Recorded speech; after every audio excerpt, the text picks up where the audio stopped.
All right, good afternoon, everybody. Good afternoon. We are in the studio this afternoon. It's rare y'all see me in the studio in the afternoon, but I had to do this for a very special guest because she is doing things out there for the youth. I mean, she is really, this is her fourth time doing it. And remember this morning, I told you I was not going to say anything to mess it up. I said, I'm going to bring the right person in here who could say everything for us so I don't mess up.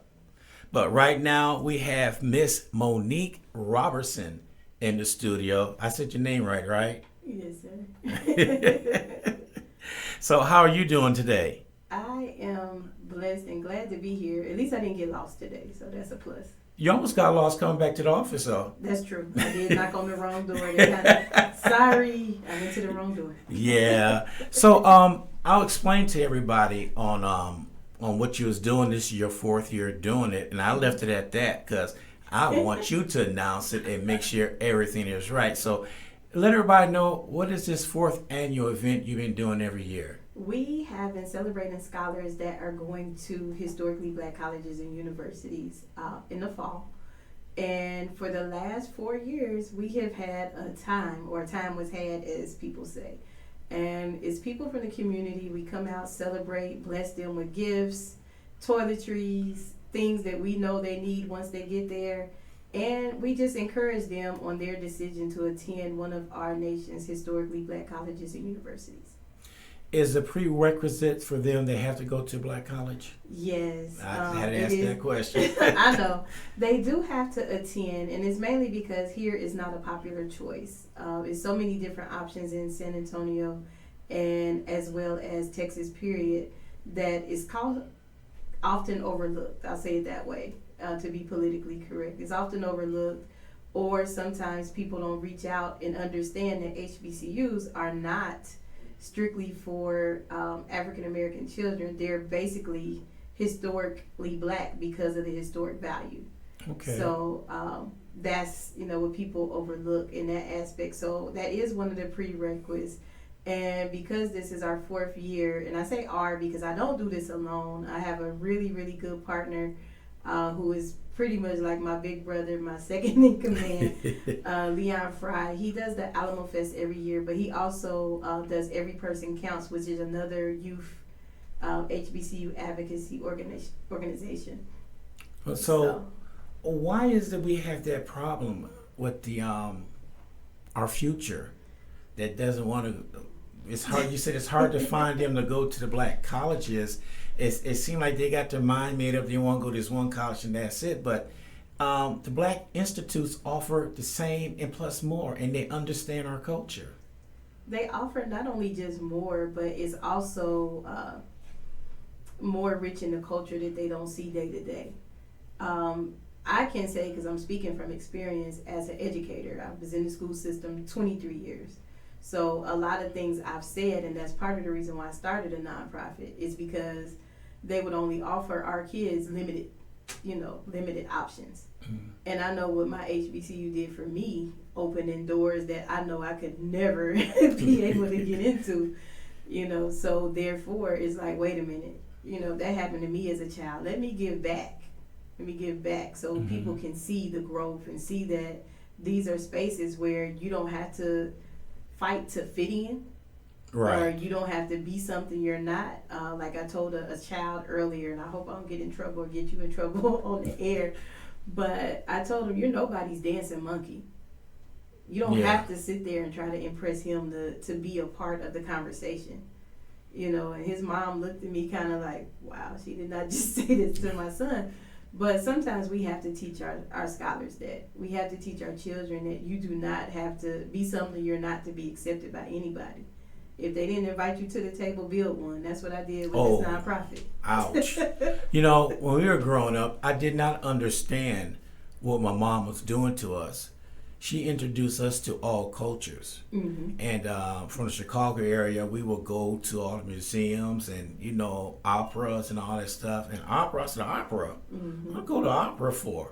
So later on in life, I realized that she was doing. She was Exposure. exposed to all of that, where you could sit back and have a conversation with anybody on anything because you were exposed to it. Mm-hmm. Is that some of the problem we have nowadays? They're not exposed to their Exactly. conversation, and hate to say this, their intellect is, It's not challenged. yes. It's not challenged. As an educator, we see so much. And I used to make it, and I used to do it on purpose. People thought I was just, proud of my school. But every Friday, I would wear HBCU something. Mm-hmm. Just because I know somebody throughout that day is going to say, oh, what is that? Yeah. So you get exposed and you don't even realize it. But part of it, too, is we get so wrapped up in our own that we don't want to take the opportunities to learn. And we go off our own assumptions and myths. And so Yeah. that's a whole different Oh. that's a whole different conversation. That's another 4 hours somewhere. Yeah. So we got Juneteenth coming up right now. Mm-hmm. One thing that I tell everybody is a lot of people don't understand our culture because they don't take the time out to understand it. But we understand theirs because we was brought up in their culture. It was forced to learn. Right. So when we start talking, I don't want to use the word talking back, but we're talking back. We're letting them know how we feel and what we go through. For instance, I was pissed off that they sent this beautiful black lady home from work because of her hair. Yes. See, and that's me right there. They do not understand our culture at all. If they take the time out to understand our culture, I believe we could bridge a lot of gaps, but they don't want to. Definitely. It's definitely not a fair playing field when it comes to wanting to expose yours. It's cool for me to learn about you, but when I want to tell you about me, it's deaf ears and it's all kind of, what is that? Oh, that's that black stuff. Yeah. So no, I truly get that, and that's probably why I get into a lot of good trouble. I like that. Good trouble. But you do. So you have to speak up sometimes, and mainly with our culture, when we speak up, they call ourselves yelling at them. But it's just we never been heard, so we got to just step it up a notch. And then they use this old cliche: "There's another angry black man, another angry black woman." I get that a lot. Because we spoke up, and they don't want. See, the problem is they're not expecting us to turn around and speak up. Well, they expect you to remain silent, and it's good to be silent at certain times. But at such a time as this, with all the things that are going on, is no longer sit back and let it happen. Is okay, what can we do to get it done? Yeah. And I used to be silent. I'm not gonna lie. I used to just look at stuff. Okay, that's a them problem, and just go day to day. And now it's like, no, this is not fair. This is not a fair playing field. If you introducing someone to school, Mm-hmm. and you're ahead of that school, you need to introduce them to all schools. I do it not I don't want to say intentionally, but it kind of is. When I go to schools, I purposely look at the flags around the school, and I count. It's just in me. I count how many HBCU flags are there. One school, I was so disappointed. I didn't see not one. 0. Yeah. And it's like, but how can you say you're exposing our kids to all schools and colleges for all? You don't do that. Thank you. See, and then there's another thing that we got to look out for is our black kids is not exposed to bankers that look like us, dealerships that look like us. And when they go to those colleges, they see people like us. That's exactly true. And when they see people like us, they say, hey, I can do that. And that's part of the reason why this is not just a nonprofit that I just founded. I know people found, organizations all the time. People do stuff because it's a cliche, it's popular. This is personal to me. I think I mentioned it last time I talked to you, my second grade teacher, and I sent her a copy of the show. And she said, you still tell people that? I'm like, you don't know how much that meant. She was the only black teacher on the unit that I had at this school. Yeah. And I already know I was a unique child. We already established that. But sometimes you need that, teacher that's going to guide you the right way and also look out for you, expose you to things. Say, hey, it's okay. Yeah. And to follow you all the way through school. Like, most of the principles and things that I do in my nonprofit, I honestly are from my own life experiences. We do a program. We didn't really do good with it this year because donations are lacking. We get it. People Yeah. have their own things that they have to deal with, so they didn't have the donations to give. So we didn't really do our motivational mailing this year, where we mail care packages to scholars. That came from Ms. Bill sending me $20. Yeah. Telling her how my college experience is going. Mm-hmm. So a lot of things that I do is from that. We do the send off because back then they used to call it open house when I was going to college. It was we gonna do an open house. We're gonna invite everybody over. They're gonna fill your bucket with presents and things they know you need. And I think our community as a whole has gotten away from that, togetherness. Right. The giving And part. the giving part. And then some people get so wrapped up into who's doing it and not who it's for. You know, you just you hit a nerve with me I'm on that sorry. one. No, it's a good nerve, just like you get in good trouble. I was listening to something, I think it was this morning, on the lack of people getting to know each other ever since the pandemic hit, and everybody was doing things remotely. We use our phones for everything, and they said people don't even know how to date nowadays because everything's on the phone. Everything's on the phone. Nobody get out and socialize to get out to see what's out there. They expected to come on this little item right here to them instead of them getting up, going out there looking for it. When my daughter was in college, she went to Incarnate Word. I was disappointed, but she graduated. But that's another story. She finished? Yeah, she finished. So what happened was, I could have bought 2 houses and a couple cars. Oh, wow. Sorry. But I turned around and found this app for her about grants. I said, you start, I don't care if the grant is $25, you get a grant. What about a loan? I had to explain to her the difference between a grant and a loan. Yeah. A loan you pay back. A grant you don't. That part. And so she started doing that, and when everything came to be, she had enough grants coming in that my little flow of pain was going down and down and down. See, I had to educate her on how to do that. And she thought that was the neatest thing in the world. It cost me $2.99 to get that app, and it paid for itself. So that's another thing the kids got to realize. They don't start as senior in high school. No. They need to start as a sophomore or early as a freshman. We start, honestly, we start in middle school with the Oh, exposure. that's even better. With the exposure. Like this year, our cohort will actually start in September. The send-off is usually our last event. And then we refresh, come up with calendar events for the next year, and then we start fresh. So our mentor program is actually 7th grade through 12th grade.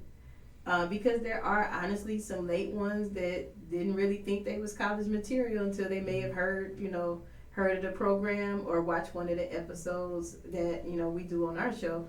And then they just like, wait a minute, I can go to school. And that's part of the gap too. Yeah. A lot of people feel like they cannot go to school. I have a child here that will be at the send-off.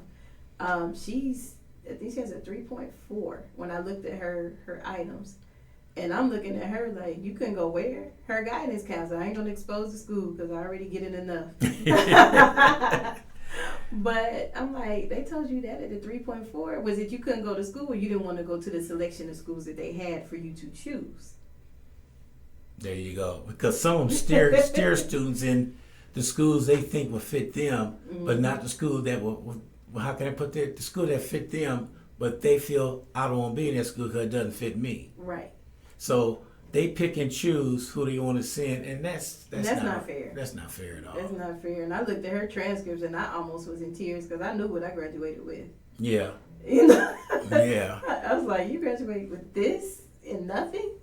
I said, ooh. And there they are. So when the scholarships and first start coming out, I know you right there looking. I know you are. I do. I look. Not only do I look, but I also weave them out because there are some sites that are just phishing sites. Right. And that's very disappointing that some people just use a scholarship as a phishing site to get information and send you a whole bunch of spam email. Right.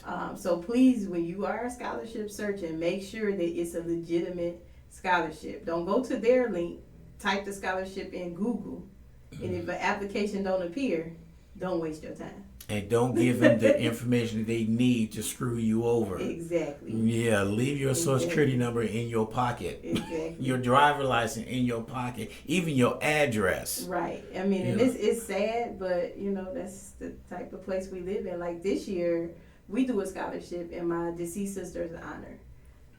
And I didn't even know, like the first year we had like 3 applicants, and I was like, okay, that's good. I can just read these 3 essays, give them to the judges, they choose. Yeah. And then the past 3 years we've been averaging 10. Now this year we have 174 applicants, and I had to ask. I'm like, where did y'all even hear about it? I don't broadcast it like that. Yeah. But and one of the gentlemen was like, oh, we found it on the site. I was like, oh, okay. That's good. That's good. So, with all the black colleges out there, what college more do kids select in this area? In this area, a lot. Well, most people go to PV, Prairie View. Yeah. From here. However, this year at the send-off, we have a legacy child, and I love legacy children. Legacy children are kids that their whole family goes to the school. Your mom and dad graduate. So we have FAMU, and it is so funny. I called his mom because I seen him on something, and I was like, I wonder if this is the kid. And I called his mom, and she was like, you really just took time to call me? Yeah, I call people. Because I get excited. This is, I get excited as a legacy child myself. Both my parents graduated from Wilberforce University. And so when you see another child going in that path, I'm like, I know you excited. And he is. And then he's going to be in Marching 100. So he's definitely going to have. Oh, good. He's going to have a good foundation. Oh, and then yeah. he has siblings there. So that right there, I got extremely excited about. So this year's send-off is going to be a little different because we have people who have graduated from college now. So we are looking. That's right. This is your 4th year. So are they coming back? Some of them are coming back. Some of them are coming back to look for careers. So if you are a company and you're hiring and you want to set up a table, please reach out to us. We are taking people up to the last minute because this is a need. This is a need for our community. We have all these workforce places and all these places saying they're hiring. Right. Come get a table set up and hire these young people because they, made that sacrifice to go to school. Or even if you're not a young person and you're just looking for a job, you never know who might come in those walls that need your assistance that day. I'm glad you said that. I'm going to go back to something that probably have nothing to do with this right around getting ready to say. I watched this documentary with Stack Records. Oh. And you watched the rise and the fall. Wow. And when they tried to make a comeback, they went out to L.A. and had the L.A. Coliseum, and everybody wanted to come in and charge them money. And this one guy said, let's go to USC, Stanford, and find out who graduated with media for cameras and all that stuff. Mm-hmm. And a lot of people got started just by doing that. Showing up there, and they became famous what they're doing. They got their start right there. And it made that so good, they only charge $1 ticket for everybody coming to see. Wow. And that's, you said something in that, is show up. Yep, exactly. A lot of people feel like, oh, we can't make it, or, it's not going to matter. Sometimes you just showing up for somebody means the world. Yeah, and what you going to do? Sit on the sofa and be a couch potato and drink a beer and watch TV? Take them 3 hours and go out and support your community. And it's free. Sometimes it's free to go out. And just, saying that too, some people, like I met a lady today, she was like, oh, I'm going to be out of town on the 29th. She said, but Monique, I know you. She said it just like that. I'm like, what do you mean? And she was like, so I'm going to hit your link up and I'm going to donate. And I said, good, you got a business. I'm going to put sponsor, put your logo there, and we going to shout you out. Like, that's the type of stuff we do. I'm not, just a fulfilling? No. Mm-hmm. If you helping us, we gonna make sure we help your business because that's the whole purpose of it. Right. If we sharing it on our page, somebody gonna see who their business is and they gonna look it up. Because a lot of people don't know what social media does. Between me and you, we could share something. Our friends will see it. They share something. It's like a domino effect. It gets out there. Exactly. And that's what the whole thing is about, and that's why I said what I said earlier is quit focusing on who's doing it. Focus on who's it is for. It's for these young people. We always complain about young people doing things that are not acceptable. These young people are going to college. Mm-hmm. I get it. College is not for everybody. Everybody don't like education. But in today's world, when a child, graduate from high school is enough. Yeah. But when they choose to go on and go out that 8-block radius and go to school, that's a big celebration. You're not kidding. Change the room over to all this, what you ever wanted in your room. They come home. Where's my room? I'm sorry, you're not here anymore. You can sleep on the sofa. Yeah, but I do know that is the right footstep for them to get going. And nowadays, they don't have to be pushed. No. They don't have to be. Back in our days, we had, you want, no, like right. I didn't. I said, I ain't going to college. When I moved to Texas, when I realized, hey, I was a late bloomer. Oh, wow. And I went to South Texas State University, and I got my teacher's certificate from there. Wow. And I taught for about 9 years. And then when them kids started mouthing off and getting and saying some things to me, and they wanted knee high to a grasshopper, I had to find another means of working because I wasn't gonna hurt none of them. But boy, the way they come in and talking to you, and I tell everybody right now, don't send your kids to school for the school to raise. That part. It starts at home. If they come in acting a fool in school, that means you acting a fool at home because they learning from you. Or they telling everything that you do in your home. Oh, that too. Well, I say that because when I first started my education career, mm-hmm. I started kindergarten. And I tell you, I learned everything I need to know about education and then some mm-hmm. that first year with all those kindergartners. And I just, And they be telling. And some stuff, do your mom want you to share this? That's okay. So no, but I appreciate those humble beginnings, and I appreciate Marva N. Collins because that was one of the school model. She's a famous educator from Chicago that mm-hmm. got fed up with the system and started her own. That was like one of my first teaching positions.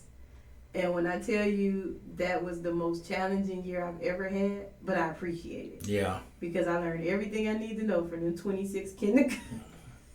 I'm letting everybody know. I'm just letting everybody know this. Teaching is okay because it's in your heart. Yes. But I discovered teaching. You did kindergarten. I did 7th to 10th grade. Your first year? Yeah. Oh no! I mean, well, they moved me. Like I moved to middle school, and then I also did like administration, like counseling and things like that. Mm. And then it just was like, yeah. But being a teacher, you got to understand this. You may teach 35% of the time. Mm-hmm. Because you up there being a counselor, everything. You being everything but a teacher. Because them kids come in with all those problems, and you always got this one child that seek that attention, and no matter what, they gonna get that attention from you. Definitely. And so you go back and forth before you go home, and you're not physically tired. I'm physically tired, but you mentally drained. Definitely, and I really, I love the art of education, and because sometimes when I do miss the classroom, I'm like, let me come up with a lesson to teach in this nonprofit realm. But honestly, you're right. It's not for everybody, but it is mm-hmm. rewarding to see your scholars from you know them from whence they came. Yeah.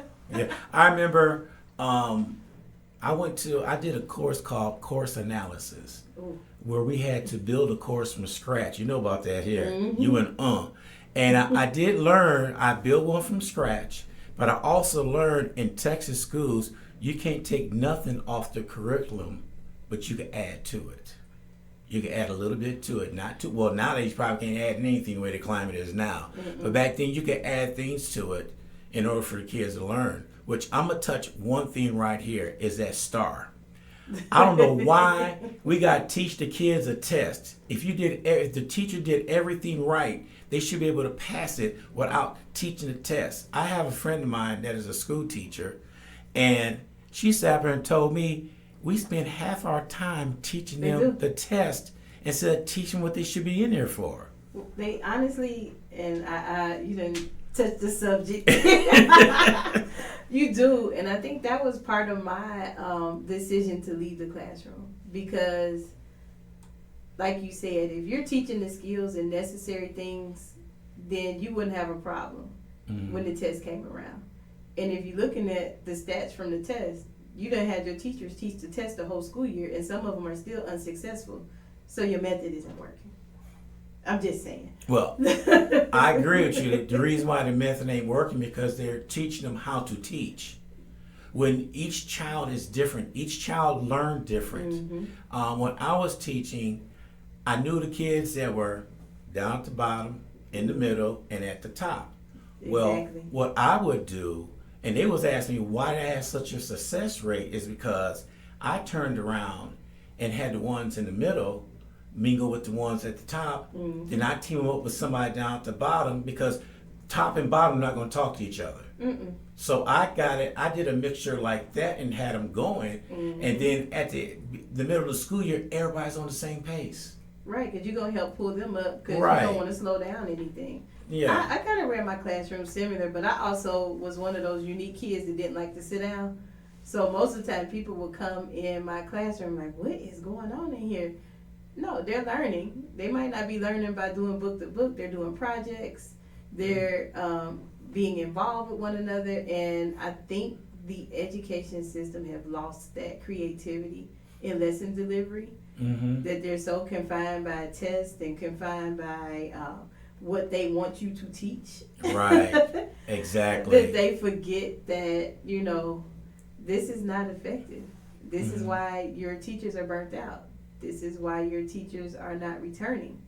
I actually, and it's funny you on this subject, I have a book that I'm looking for educators to write chapters in. So they can share those unique experiences and their journeys and lives in education. I mean, my education experience, like I won Teacher of the Year several times, I've done different things, had high test scores, but then when you get in a different space, some people can't handle that and they're like, oh, we want you to teach it this way. You're not doing this. And it doesn't give you a chance to build those necessary relationships with the scholars. Yeah. Because, we have to realize the world stopped but during COVID. And so you didn't really get to know your scholars then. And so now you're making up for lost time with some of them. And that's why those levels aren't where the people want them to be. Also, they got to remember this, because some people are visual.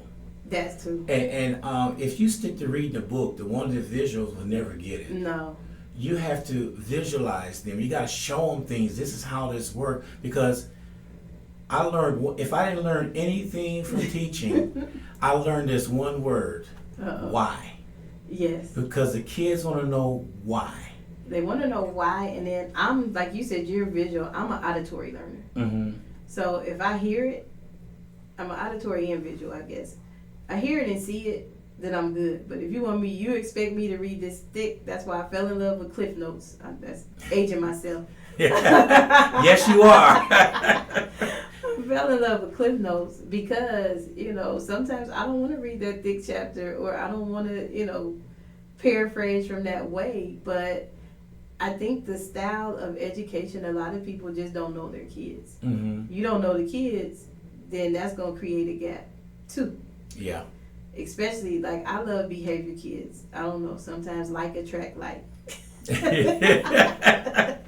But those behavior kids from all my 23 years in the education field have been my best. Like, they're the kids that still reach out to me to this day. Yeah. And that, and I even remember how some of them learn.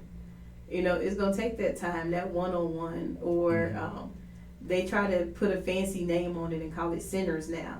But Yeah. our teachers was doing that anyway. Yeah. They just had us rotating to different tables. They didn't call it centers. They put a classy name on it. Yeah. But even in Marvin Collins School, we did that. Differentiated learning. Mm-hmm.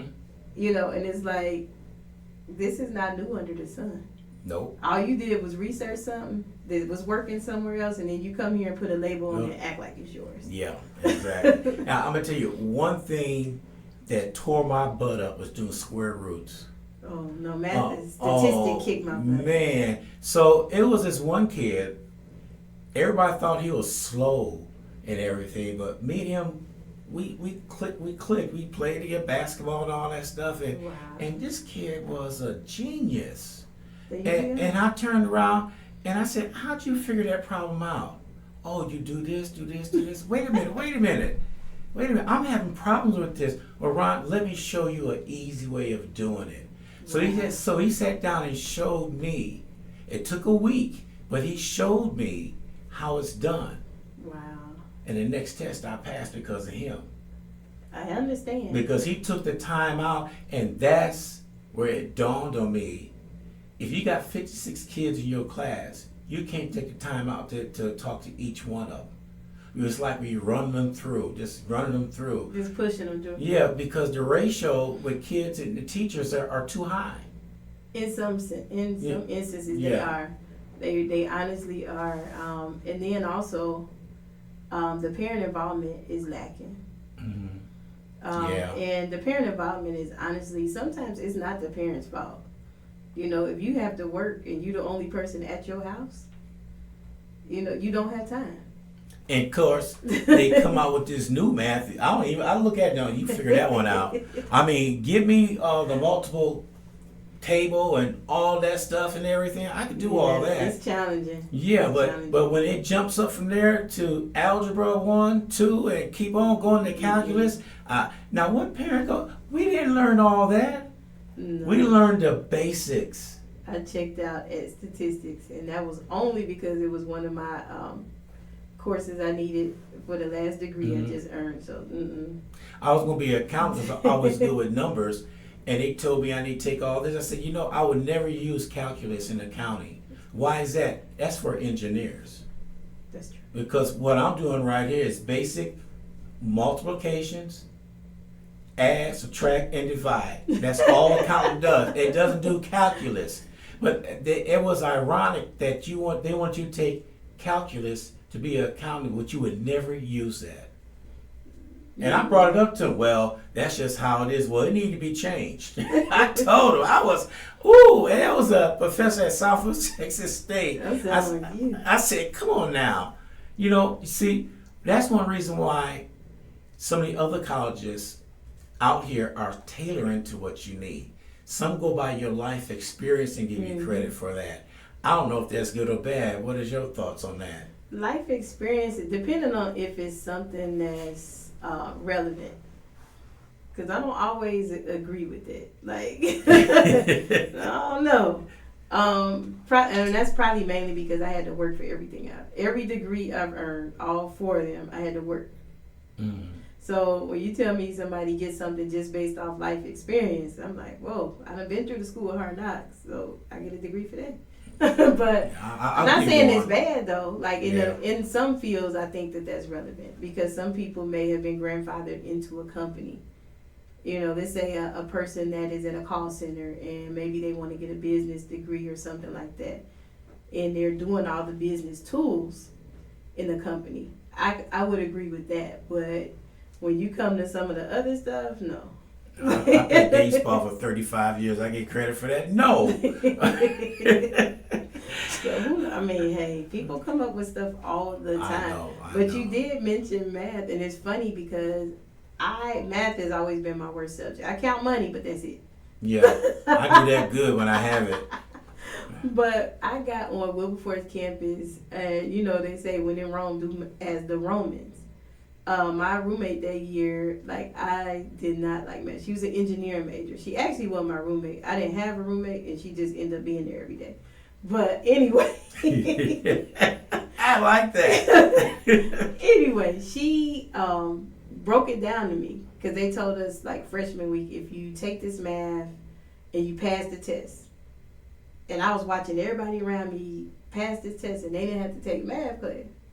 And so she tutored me for that test. And I was like, girl, I never knew all this stuff. Like, realistically. Like, honestly, high school, I would go in the front door, go out the back. Math wasn't the subject I like to stay around because me and the teacher didn't really jive. So that was partially my fault. Yeah. But what she did in 30 minutes, I couldn't learn in 12 years of regular education. Wow.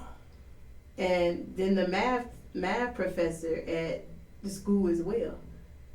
You know, and I was like, that's all this is? Yeah. You know, so speaking to what you said, sometimes teachers don't teach on the scholar's level. Mm-hmm. That creates a gap. You don't know what type of learner you have. You don't know if he's auditory, visual, or kinesthetic. Yeah. That's your fault. Mm-hmm. You learn your kid. Learn your kids and watch them scores go up. Mm-hmm. It was I was working for this one company, and this new government, well, for the industry I was in, a test came out. Wow. That it had to be done in 6 months. You had to pass it with a 95 or better. Oh, wow. So they looked at me, and first they said, well, we know you're not going to pass. I said, excuse me? Wow. And I just looked at him. I just walked away. So I was the first one to raise my hand to take the test. So I went and took the test. I came out, my face all down and stuff. See, I told you I'm going to pass. Sucker at 97. Mm-hmm. And all of them went in there that talked bad. None of them failed 3 times before they passed it. It was at the point they wanted to pay me to take their test. Wow. I said no. But see, that's also a big issue that we experience in doing like what I do in the community is self-sabotage. Mm-hmm. We get a lot of these scholars who have been told, you know, like myself, you're not college material. Why do you want to go there? Why don't you go to a community college and then that'll let you know if you want to go to school first. Mm-hmm. So I usually change that, you know, with our scholars.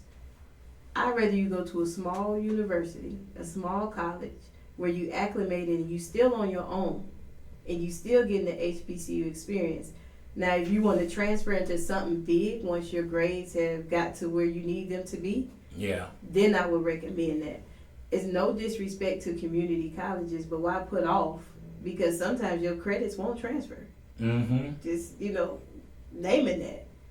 You know, or sometimes your classes aren't offered, and then you're going to spend what could have been 2 years in the 4 years anyway. Yeah. Or you could have just done it the first time. So I had my sister, and she went to school constantly. So somebody asked her, what's your occupation? I said, college. Hey, that was me. That was me. Honestly, I'm a professional learner. In there. You know. Okay. All right. In closing, tell us again what's going on the 29th. Yes. And where it's going to be at? We are having our 4th, oh God, I can't believe it's been that long, our 4th HBCU send-off and career fair. And it will be June 29th at the Carver Branch Library, located at 3350 East Commerce Street. If you are hiring and you want to set up a table, tell us about your business, by all means, you can reach out to us on all social platforms. We are taking vendors, business owners. If you have, you know what, honestly, what I want to do, Leon might kill me because I didn't really get the thumbs up about it. But I will sponsor 5 youth entrepreneurs. Because, like, I do know, and it's a known fact, college isn't for everybody. We already have 1, so really I have 4. 4 slots left. Because if nobody is pushing our youth to do something, who will? Right. You know, and y'all know my passion is kids. Amen. So, well, when you say, I don't know why I came up with this, and I always do this when it's time to close. You said all kids aren't college material. There's an alternative, which is a trade school. Exactly. I mean, some people they don't want to go to school, so open up a trade or send them to that route. Mm-hmm. You know, so not saying that you still had to get some form of education to get that certificate or that Right. certification. But some kids they're like, look, I done been in high school, I done 12 years. Let me get the quickest route to a job or a career. And so that's what I mean by all Right. kids. Maybe I should reword that because I don't want people to think it's a negative tone. Yeah. No, it's a positive tone because you're right. Because I went to a place in Waukegan, Illinois called Johns Mansfield, and they had an apprenticeship program for electricians, Mm-hmm. and I went there, and which turned out real good for me I because see. that's why I ended up teaching at Gary Job Corps. I taught Ooh. electrical. So it's not unfair. But then later on in life, I went on to school. Mm-hmm. So somebody asked me that. I said, I think I'm gonna go back to school. They said, man, what for? I said, you retired. Why are you going back to school? I said, cause I can. And you still can, and it's not an age limit. Like this Mhm. year, I get excited graduation season. I know we gotta go, but I get excited when I see some of our seasoned graduates. Like maybe you had to go off to war and you couldn't complete your bachelor's at that time, and they go back and to see them and the excitement of walking across the stage Mm-hmm. and completing. Yes, That is a epic moment for me. I hear you on that. I like that. This is my favorite word I use. Everybody out there fighting for a space. Mhm. I said, remember, we don't compete. No. We complete each other. That part. Yeah. And that's honestly why I went ahead and finished in December. Yeah. Because I have a good friend, Dr. Crystal Cross, and she would always tell me, "You only got this many classes, like girl." And I could hear her as I was turning in papers and defending my dissertation and things like that. Yeah, I can hear on that too. I can hear on that. I haven't called in a while because normally I call, check on her, see how she doing. She said, "How you doing?" So, but you're right. That's Yeah. Dr. Cross. Yeah, she is like probably one of my biggest cheerleaders and Mhm. closest friends when it comes to get your life together. I'm like, yes, ma'am. Yeah, exactly. All right, Crystal, we talking about you. Her ears I'm sorry, Dr. Crystal Cross. But anyway, we appreciate you coming in this afternoon. No Thank problem. you, thank you, thank you. You made my week.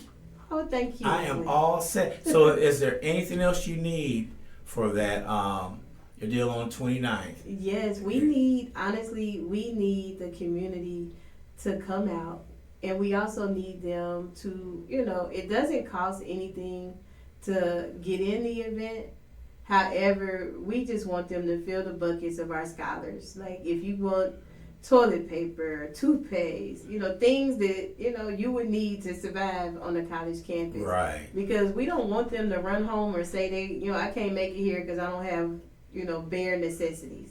So Right. that's mainly what our goal is to make sure. Like one year we were able to give out refrigerators and microwaves, but they stay in like dorms that are really upscale.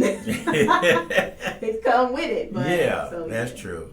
All right, we appreciate you coming on board. All right, everybody, this is DJ Ron G on WSAN Radio. It's 5 minutes after the hour on